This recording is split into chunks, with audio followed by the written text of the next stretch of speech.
El folclore puede servir para los educadores como una fuente o un material para la educación misma, pero sobre todo puede servir como informaciones para conocer el espíritu, el modo de ser de los estudiantes y de los padres de familia, del pueblo en el cual uno trabaja. Un maestro no puede formar a sus niños, no puede ponerse en comunicación íntima, sencilla, cariñosa con los niños, si no conoce lo más aproximadamente posible cómo es su espíritu. Ustedes saben perfectamente cómo el modo de ser de los niños de Lima, por ejemplo, es completamente distinto del modo de ser de los niños de una aldea andina. Y cómo los niños de una aldea andina son también muy distintos de los niños de un puerto, por ejemplo, o de una población muy criolla. Porque las costumbres de los pueblos de la sierra son muy distintos que las costumbres de los pueblos de la costa. Y esta diferencia tan grande que cualquiera de nosotros puede observar y que incluso la observa incluso un turista norteamericano, porque cuando pasamos de la sierra a la costa, encontramos que todo cambia, las casas son de diferente forma, el ambiente geográfico es distinto, los animales son otros, las plantas y las flores son distintas. El mundo todo que nos rodea es diferente. Se habla quechua mucho en la sierra, en la costa no se habla quechua. En la costa hay una gran cantidad de elementos para la comodidad, para un gran dominio de la técnica, una gran influencia de la sabiduría y de la civilización occidental, europea o norteamericana.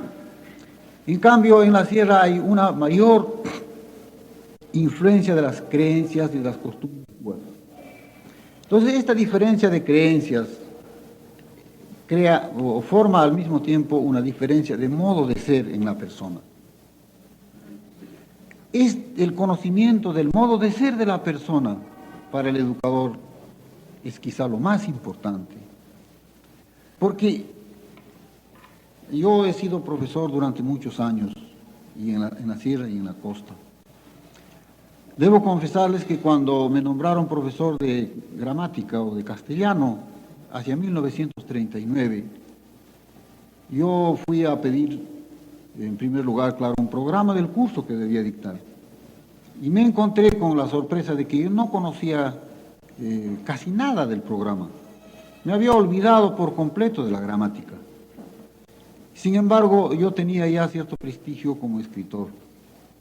Y el hecho de que no conociera yo la gramática y sin embargo fuera un escritor de cierto prestigio, me estaba demostrando por un lado que el conocimiento exclusivo de la gramática no es lo más importante para aprender a escribir y a expresarse. Bueno, entonces el conocimiento mismo de la materia que uno va a enseñar es muy importante. En segundo lugar, es importantísimo conocer el modo de ser de las personas a quienes les vamos a enseñar. Y en tercer lugar, cómo hay que enseñar. Desgraciadamente, y ustedes me perdonarán esta frase, quizá entre ustedes hay muchos normalistas, en los centros de formación de maestros se da una importancia excesiva a los métodos y mucho menos importancia a estos dos factores que son quizá más importantes.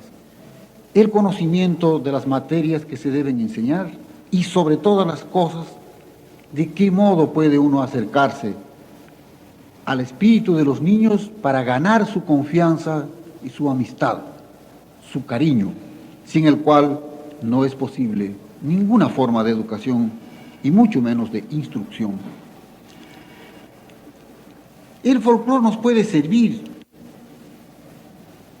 de manera quizás mejor que ninguna otra fuente, ningún otro instrumento de conocimiento del ser humano para llegar a la intimidad de los niños y de los padres de familia y del pueblo en el cual el maestro debe ser un educador, un modelo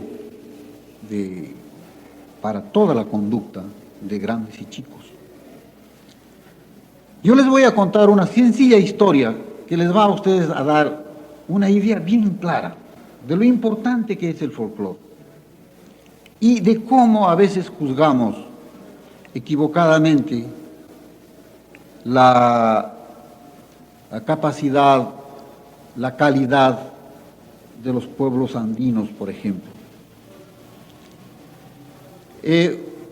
Probablemente todos ustedes han oído hablar de la Hacienda Vicos. La Hacienda Vicos está en Ancash, en la provincia de Carhuaz. Fue una hacienda como la mayor parte de las haciendas de las regiones muy atrasadas de la sierra del país. Haciendas con colonos, es decir, con indios que pertenecen a las haciendas y para las cuales trabajan casi gratuitamente. A cambio del trabajo gratuito, la hacienda les da un trozo de terreno donde ellos pueden sembrar productos alimenticios, crear un poco de ganado, de gallinas, en fin. Y a cambio de esa tierra que les permite una subsistencia bastante miserable a los peones, ellos trabajan para el hacendado determinado número de días gratuitamente. En unas zonas este sistema de trabajo es mucho más cruel y riguroso que en otros. En el Cusco, por ejemplo, y aún en Vicos, hasta hace unos 30 años, el dueño de la hacienda podía mandar 40 indios, por ejemplo, 50 indios, a trabajar en una hacienda que estaba a 5 o 6 días de distancia del lugar donde vivían los indios, y trabajar gratuitamente.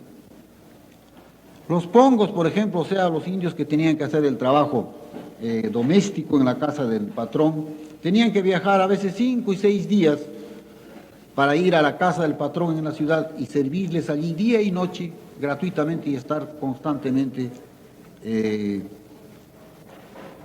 bajo las órdenes no solamente del patrón, sino de toda la familia del patrón.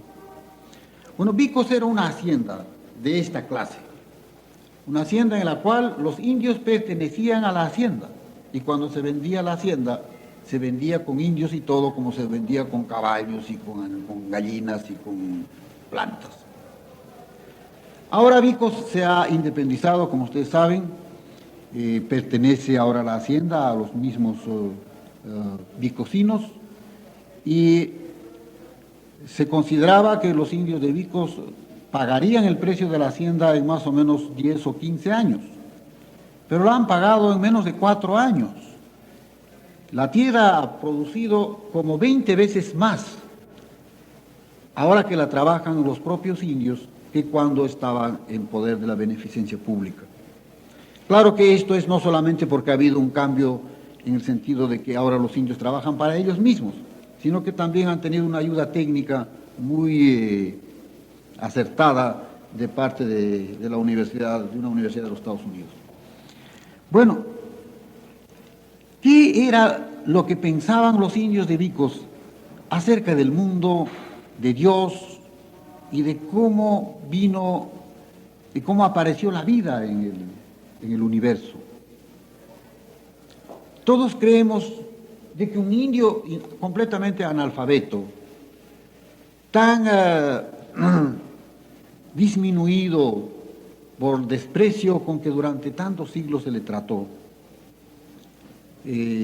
pudiera tener una concepción de lo que es el mundo y de cómo apareció el mundo.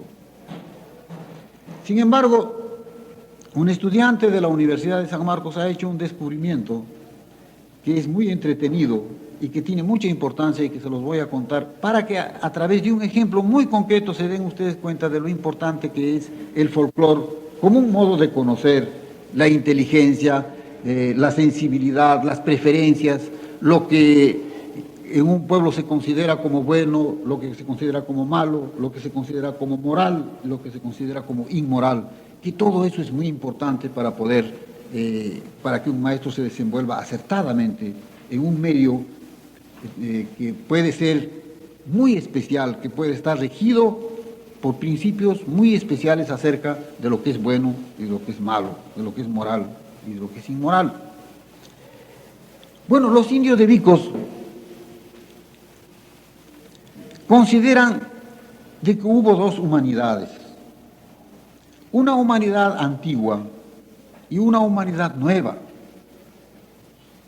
La humanidad antigua, según los indios de Vicos, estaba formada por hombres de una fuerza descomunal. Tan fuertes eran estos hombres que hacían caminar las piedras con azotes y podrían levantar grandes bloques de piedra y modelarlos por la fuerza de sus puños a la forma que a ellos les pareciera necesario. Con esta fuerza descomunal construyeron grandes edificios de piedra, fortalezas, casas, muros gigantescos. Todo esto era posible porque el hombre antiguo era mucho más grande y mucho más fuerte que el hombre actual. Era tan fuerte, tan descomunalmente fuerte, que a veces en un rapto de locura de poder, de fuerza, se comían los unos a los otros. Llegaban a ser antropófagos.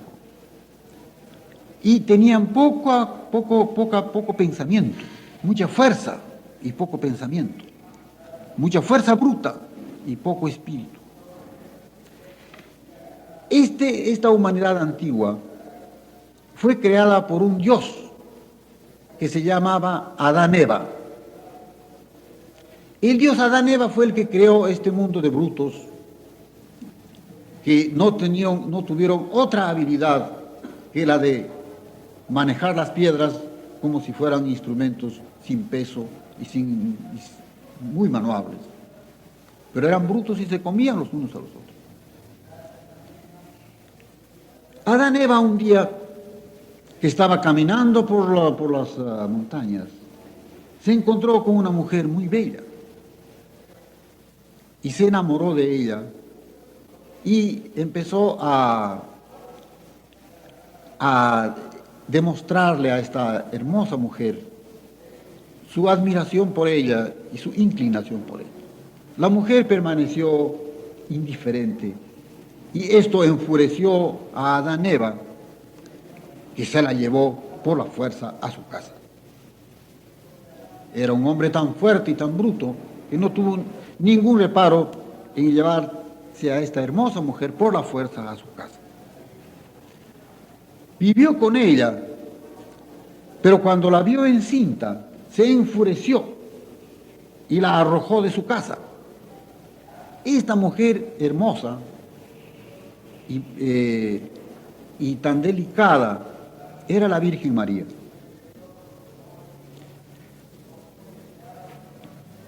Entre esta unión de la Virgen María con el dios Adán y Eva, nació Tete Mañuco. Tete en el quechua de Ancash quiere decir padre. Y Mañuco es Manuel, que también es uno de los nombres de Jesús. Entonces Tete Manuel es evidentemente nuestro Señor Jesucristo.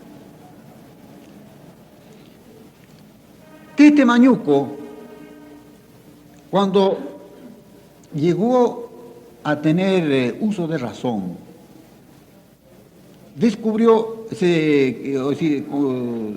quedó muy desencantado de su padre y sobre todo de la humanidad que su padre había formado, que era una humanidad bruta de antropófagos. Entonces hizo caer una lluvia de fuego y destruyó a esta humanidad que había creado el Dios Adán Eva, y naturalmente Adán Eva murió también en la